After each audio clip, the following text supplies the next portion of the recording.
জাদুর পরোটা পাঠ মানে আমরা দেখেছিলাম কিভাবে তার কাকা বাইকে করে পা ভেঙে দোকানে আগুন লাগিয়ে দেয় আর তাদের সম্পত্তি কেড়ে নিতে চায়।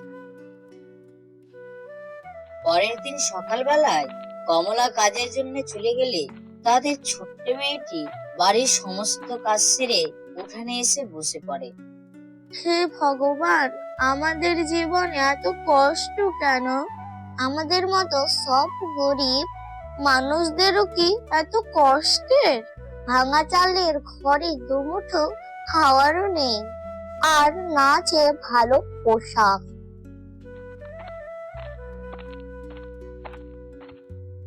কই রে মা, কোথায় গেলি?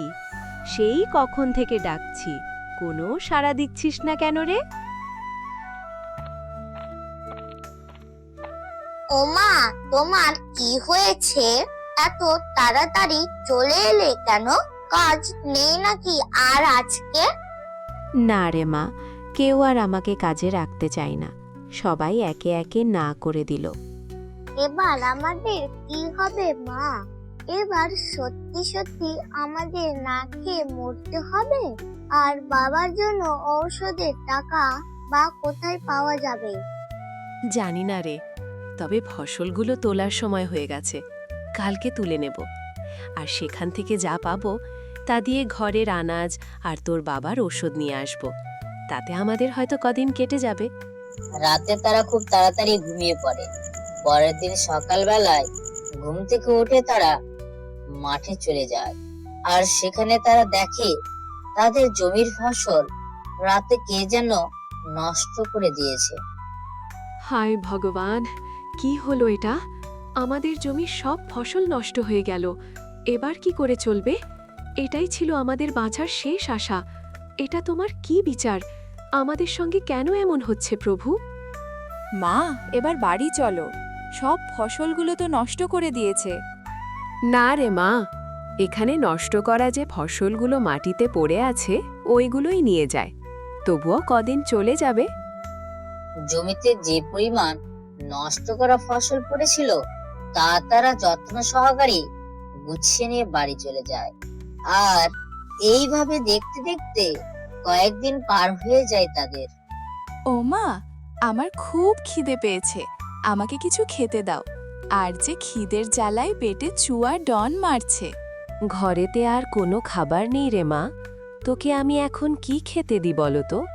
কালকে তোর কাকাদের এই নষ্ট ফসলের ভাগটা দিয়ে এসে বাকিটার থেকে খাবার বানাবো। ঠিক আছে মা, চলো তবে।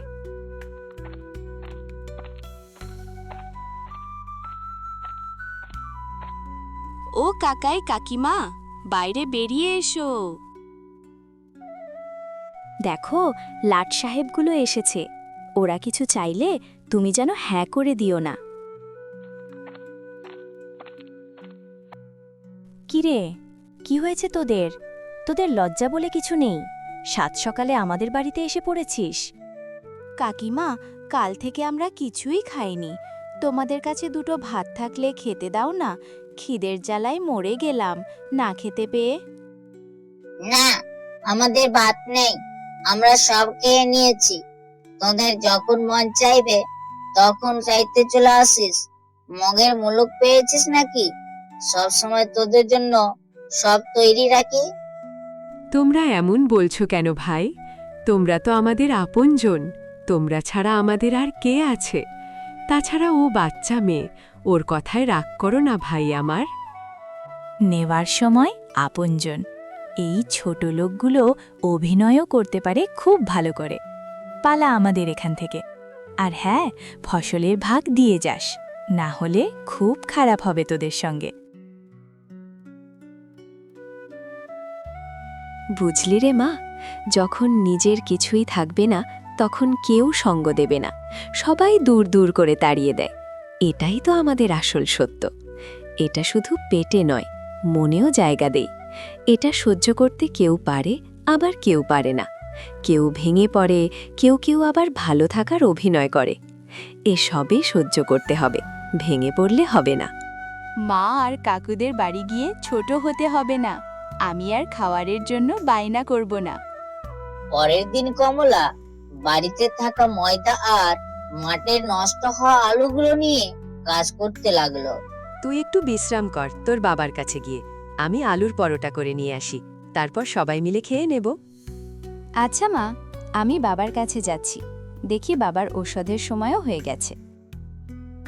কমলা ময়দা মেখে পরোটা বানিয়ে একটি পাত্রে রেখে দেয়, আর তখন ওই পরোটা থেকে একটি আশ্চর্য আলো বেরিয়ে আসে, আর সঙ্গে সঙ্গে পাত্রটিও সোনায় পরিণত হয়। আরে এটা কি? এটা কি কোনো জাদু, যার জন্য পাত্রটি সোনায় পরিণত হলো? নাকি আমার ভ্রম? তারপর কমলা পরোটাটিকে যে পাত্রে রাখে সেটাই সোনায় রূপান্তরিত হয়। কই গো, কোথায় গেলে? দেখো কি হয়েছে। কিন্তু দৌড়তে দৌড়তে কমলার হাত থেকে পরোটাটি ফসকে পবনের উপর পড়ে যায়, আর সঙ্গে সঙ্গে তার শরীরে উজ্জ্বল আলো ভরে যায় এবং পবন অনায়াসে উঠে বসে। আরে এটা কি করে হলো? আমার শরীর পুরো হালকা হয়ে গেছে, কোনো ব্যথা নেই, আর উঠেও বসতে পারছি, এখন দাঁড়াতেও পারছি। তবে কি এবার আমার পা ঠিক হয়ে গেল? আর এই পরোটাতে বা কি আছে এমন? হ্যাঁ গো, তুমি ঠিক বলেছ। এটা একটা জাদুর পরোটা। এটাকে যে পাত্রে রাখছি সেটাই সোনায় পরিণত হয়েছে, এমনকি তোমাকেও সুস্থ করে তুলল। দেখলে মা, ভগবান এবার আমাদের দিকে তাকিয়েছেন, আমাদের জন্য ঠিক একটা ব্যবস্থা করে দিয়েছেন। আমাদের আর কখনো অভাব থাকবে না। হ্যাঁ রে মা, ঠিক বলেছিস। ভগবান আমাদেরকে এই উপহার দেওয়ার জন্য হয়তো রাতে তার আশীর্বাদ হিসাবে ফসলগুলোকে নষ্ট করে দিয়েছে। আমাদের এই ছোট্ট জিনিস কেড়ে নিয়ে একটা বড় দান করেছেন। দেখতে দেখতে তারা অনেক ধনী হয়ে যায়। টাকা পয়সা, গাড়ি বাড়ির কোনো অভাব ছিল না, আর তাদের কথা গোটা গ্রামে ছড়িয়ে পড়ে আস্তে আস্তে। যেসব জিনিস তারা কখনো ভাবতেও পারেনি এখন সবই তাদের হাতের মুঠোয়। আর ওদিকে তার ছোট্ট ভাই ও তার স্ত্রী এ কথা শোনার পর তারা সহ্য করতে পারছিল না, তাদের খুব হিংসা হয়। এভাবে কদিন আর অপেক্ষা করবে? এবার তো কিছু একটা করো। যাদের একসময় না খেয়ে ভিখারির মতো দিন পার হতো, এখন তারা গ্রামের মধ্যে ধনী হয়ে গেছে। তাদের এত সুখের দিন আর দেখা যাচ্ছে না।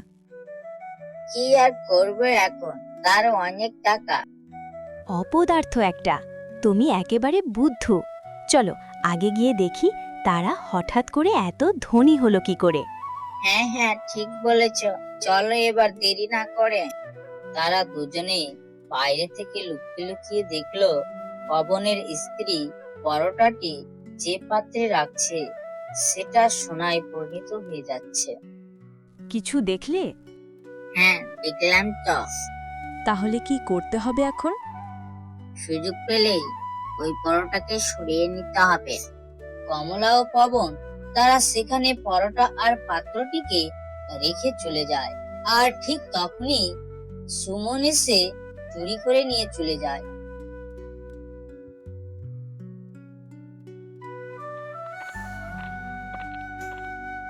পরোটাকে পাত্রের মধ্যে রেখে দাও খুব তাড়াতাড়ি, আমার তো আর সবুর হচ্ছে না।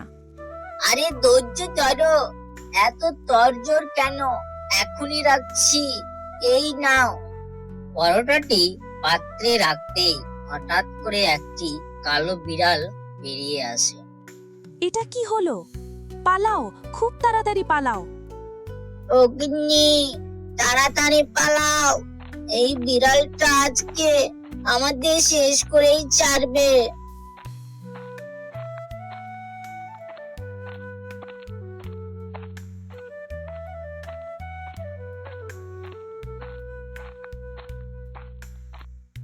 ভাই, ও ভাই, বৌদি, তাড়াতাড়ি বাইরে বেরিয়ে এসো, আমাদের বাঁচাও। দাদা, আমাদেরকে বাঁচান, এই বিড়ালটা আমাদের মেরে ফেলবে। এ কি, তোমাদের এই বিড়াল কেন এমন করছে? আর এমন ভয়ঙ্কর বিড়াল বাপ জন্মেও দেখিনি। ভাই, লোভ করে তোদের পরোটা চুরি করি, আর তার ফলে এটা হচ্ছে আমাদের সঙ্গে। আমাদের ক্ষমা করে দাও।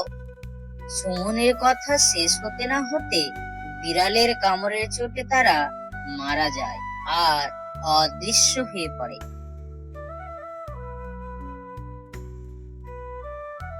পাপীকে কখনোই ক্ষমা করতে নেই। এরা পাপ করতে করতে শেষ পর্যায়ে এসে পড়েছিল, আর এর জন্যই তারা নিজেরা ফল পেল। ও মা, দেখো জাদুর পরোটা কথা বলছে। এই জাদুর পরোটার জন্য আমরা অনেক কিছু পেয়েছি। এখন আর আমাদের কিছুর দরকার নেই। এটা থাকলে হয়তো কখনো আমাদেরও লোভ হয়ে যাবে। হ্যাঁ গো, তুমি ঠিকই বলেছ। জাদুর পরোটা তুমি আমাদের না চাইতে অনেক দিয়েছ।